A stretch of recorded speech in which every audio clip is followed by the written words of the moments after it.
Britain's historic houses chart the social, cultural, and political story of this ancient land. The collections held within their walls bring history to life. As a judge for this year's Historic Houses Collections Award, in partnership with fine art auction house Dreweatts, I'm visiting all 6 shortlisted houses, meeting the owners, curators, and conservators who work tirelessly to preserve these treasures for the future. I'm here at the absolutely magnificent Deene Park in Northamptonshire, home to the Brudenell family since 1514. And I cannot wait to see Charlotte and view the rare and unique Tresham-Brudenell Library.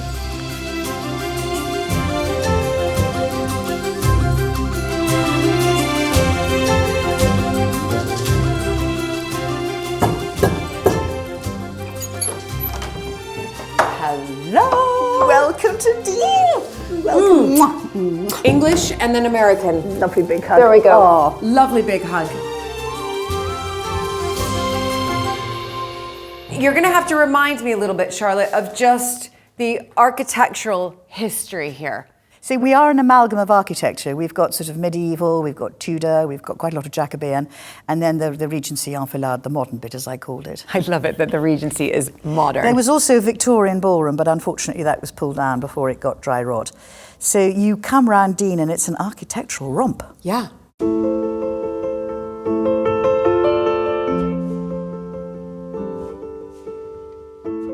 The Great Hall, yes. The Great Hall. And it is one of the great halls, isn't it? It's one of the last great halls to be built before they went out of fashion by 1600. Absolutely fantastic. Tell me a little bit more about the history of the Brudenell family. Well, let's roll back to 1514 when Sir Robert Brudenell, this gentleman here, first took on the lease of £18 a year. And then with Sir Edmund, his grandson, who was knighted in 1565, had the great luck or joy of having Queen Elizabeth I to stay here for one night. And she was meant to be going to Burghley House, but the children had smallpox. Wow. So we only had her for one night, which didn't bankrupt the family. Yeah, well done. And Sir Edmund then thought, why don't I pull down my little great hall and build this huge great hall, and she'll come back and she'll make me an earl, a duke, or whatever. But Queen Elizabeth never came back to Northamptonshire. Oh. This is the almanac, which was Sir Edmund's sort of diary. And we have here, it's 1566. Yes. On the 12th and 13th of August, we have Regina Apud Deene. Wonderful. So there is our proof. She was Queen here. Elizabeth did come here, yes. Amazing that, you know, this has survived. We're talking 500 years. Thomas Brudenell married Mary Tresham, daughter of Sir Thomas Tresham in 1605. It's believed Mary's dowry included part of the Tresham Library. Today, the library remains one of the treasured delights on display in the Bow Room at Deene. This room houses half of the Tresham-Brudenell Library. Half? Half of it. So the whole collection is 2,000 books worth, and they're Latin, Greek, Spanish, French, English, from the late 16th century. And the story of the library is terribly sad at one stage, because during 1643 we had a little skirmish at the top because the parliamentarian troops arrived at Deene to sack the house. And they took away the paintings and the furniture and the library. They did? All of it. How did you get it back? Well, he escaped to Wales and then he was handed over. He was in the Tower of London and he was released and he was allowed to buy his library back. But he didn't get all of it. Some of the books are now in the Bodleian Library, and every now and then we find a book that's for sale and we try and get it back for the library. I brought out just a couple of books which I thought would interest you. This is the works of Geoffrey Chaucer, which is rather lovely. There it is. If you can, Geoffrey. Yeah. This is one of my favourite books. This is a 1570 original copy of Palladio's Quatre Libri. No. With its fabulous vellum cover. Of course, it was reproduced again, 100 years later when it all became popular in England. And then we have the Vitruvius Britannicus, which is the English version of it. Thank you, Charlotte. What a collection. Rare, unique. And cherished. It's very cherished, but also it's, to me, important that it's very cherished by those who need to use it and who want to do their research.